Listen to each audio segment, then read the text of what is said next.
Tiyak marami ang magbubunyi dahil welcome to Barangay Ginebra na nga ba, Chris Newsome. At good news din dahil itong si Justin Bowley ay magbabalik na rin pala sa Barangay Ginebra.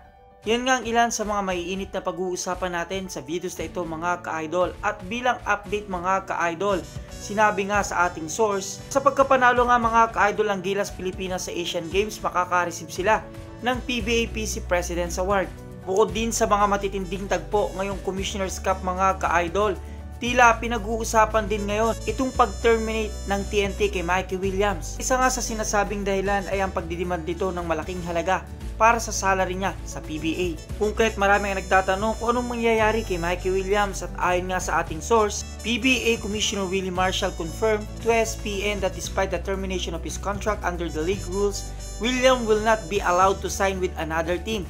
TNT will still hold his rights. He cannot play with another team unless TNT releases him.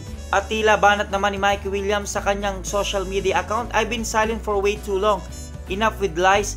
Get your facts straight and stop spreading false rumors," para kay Homer Sison. At update din mga ka-idol na tila magbabalik itong si Coach Leo Astria bilang head coach ng SMB mga ka-idol. At tila naman hindi naging maganda ang debut game nitong si Ket Jimenez matapos nga siyang masiko ni Hodge mga ka-idol.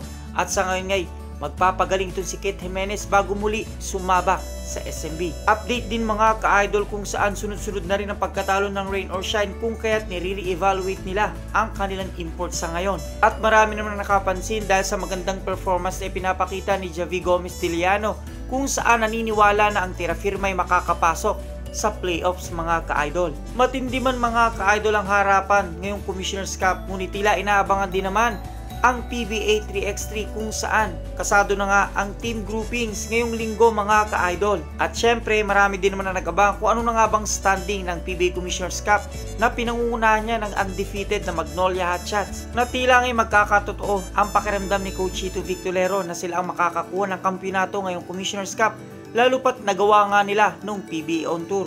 Sunod naman ang Magnolia Hotshots ang Northport Batang Pier, Meralco Bolts, Phoenix Super LPG at Terrafirma na may 2 panalo na at 1 talo pa lamang. Habang nandyan ang San Miguel Birmen, Barangay Ginebra, Tropang Giga na may 1 panalo at 1 talo, Blackwater Bossing at NLEX Wood Warriors na may 1 panalo at 2 talo, Rain or Shine at Converge Fiber Xers na kulelot nga at wala pang naipapanalo sa naging 3 laban nila mga ka-idol. At syempre kinilala din naman ngayon ang PBA Commissioner's Cup League Leaders, kung saan nandyan nga itong si Tomas Robinson, Junmar Fardo, Scary Thompson at Tyler Bay. At sa nakaraang linggo nga itong si Javi Gomez Diliano ang tinawag na Smart Move of the Week, habang Player of the Week naman itong si Junmar Fardo.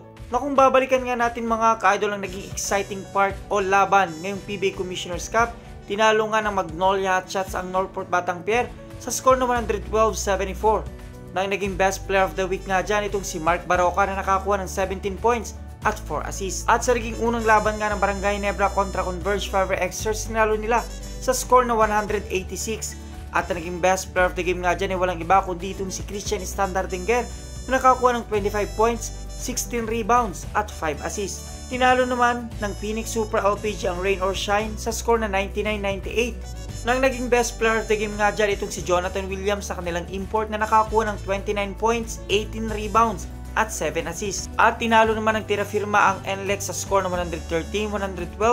Nang naging best player of the game dyan ay walang iba kundi itong si Javi Gomez Diliano na nakakuha ng 31 points, kung saan sa matinding tapatan naman ng San Miguel Birmen at Meralco Bolts, sinalo nga ng SMB ang Meralco sa score na 93-83. Nang naging best player of the game dyan ay walang iba kundi ang kanilang import na si Ivan Aska na nakakuha ng 27 points at 13 rebounds. Gayun din naman at naging matindi at controversial ang pagkapanalo ng Magnolia Hotshots kontra Barangay Ginebra, dahil tinalo nga nila ang Barangay Ginebra sa score na 93-91. Nang naging best player of the game dyan ay kanilang import na si Tyler Bay na nakakuha ng 31 points at 10 rebounds. Na sinasabi nga hindi naging maganda ang laban na ito dahil naging controversial nga mga ka-idol.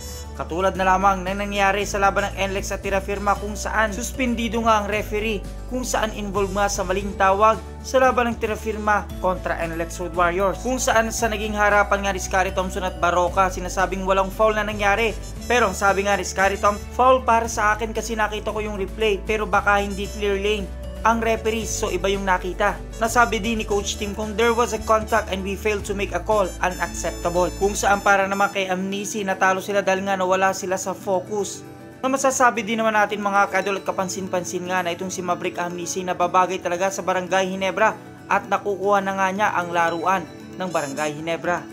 Napabiro pa ang sinabi ni Snow Badua na ibigay nyo na yung 900k ni Amnesia, kagaling Kung saan kung babalikan nga natin naging controversial na laban ng Barangay Ginebra at Magnolia Hotshot, sinasabi nga ng PBA suspended the officiating crew which worked the game between Barangay Ginebra and Magnolia Hotshot. Natalo mo ng Barangay Ginebra, ngunit malaki pa rin talaga ang tiwala ni Coach Tim Cone kay Tony Bishop bilang bagong import nila. Sabi nga ni Coach Tim Cone, it carries over to the game. Players see that in practice, gives them confidence in the game. I think he has the potential to be really good fit for us. Confident man itong si Coach Tim Cone, tila kawirduhan naman kay Tony Bishop ang nararamdaman niya dahil nga noon ay kalaban nila ang Barangay Ginebra at ngayon nga ay kakampi niya na. At ngayon naman ay dumako tayo kung saan bali-balita na naman itong si Chris Newsome ay gusto na talagang makuha ng Barangay Ginebra na kinuha nga nila si Gumaro dahil wala nga itong si L.A. Tenorio at ngayon nga ay tinatarget na ng Barangay Ginebra na tuloy nang makuha itong si Chris Newsome na hindi nga natin pa rin alam mga ka-idol kung sino ang maaaring maging kapalit itong si Chris Newsome.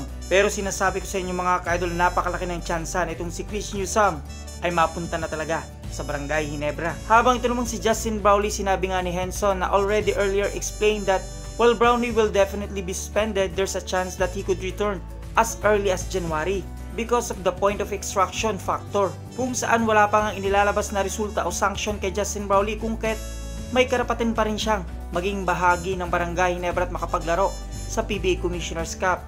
At yan nga iaabangan natin mga ka-idol kung magbabalik na talaga itong si Justin Brownlee. Kung kayong tatanungin ko mga ka-idol, kung sakali nga itong si Justin Brownlee magbalik, paano na nga kaya itong si Tony Bishop? O maaari nga kayang magpahinga muna itong si Justin Brownlee ng isang conference? Kung may kasagutan, suggestion, question, advice, just comment down below mga ka-idol at maraming salamat sa inyong panonood.